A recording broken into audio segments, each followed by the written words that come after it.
Hello guys, எல்லாரும் எப்படி இருக்கீங்க? நேற்று என் பையன் பண்ண டார்ச்சரில் இன்றைக்கி எங்கள் வீட்டுக்கார் பீச்சுக்கு கூட்டிகிட்டு போய் சமாதானப்படுத்தலான்ட்டு பீச்சுக்கு தான் போனோம்.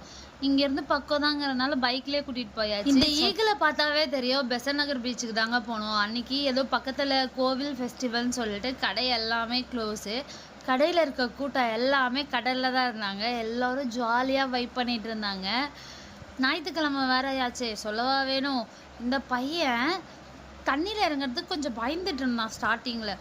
அதுக்கப்புறம் தண்ணியிலேருந்து மேலே ஏறவே மாட்டான். அம்மா பாய்மா, நீ போ வீட்டுக்கு, நாங்கள் விளையாடிட்டு வரோம் அப்படின்லாம் சொல்கிறான். சரி அப்படின்னு சொல்லிட்டு எனக்கு கொஞ்சம் தண்ணியில் விளையாடுறதுக்கு கொஞ்சம் பயம். அதனால் நான் பக்கத்தில் கரையில் உட்காந்துட்டு இருந்தேன். அவங்க 2 பேரும் ஜாலியாக விளையாடிட்டு என்ஜாய் பண்ணிகிட்டு இருந்தாங்க. அப்புறம் கொஞ்சம் நேரம் கழித்து கூட்டிகிட்டு வந்தால் திரும்பி ஓடி போயிட்டான். ஸோ அவனை கூட்டிகிட்டு வர்றதுக்குள்ளே போதும் ஆயிடுச்சுங்க. சரி வாடா ஐஸ்கிரீம் வாங்கி தரேன்னு ஐஸ்கிரீம் குல்ஃபி வாங்கி கொடுத்தோம். குல்ஃபியை வாங்கிட்டு அங்கே ஒரு பொம்மையை வாங்கிட்டு டாட்டா பாய் பாய்ன்னு கிளம்பிட்டோம். பாய்.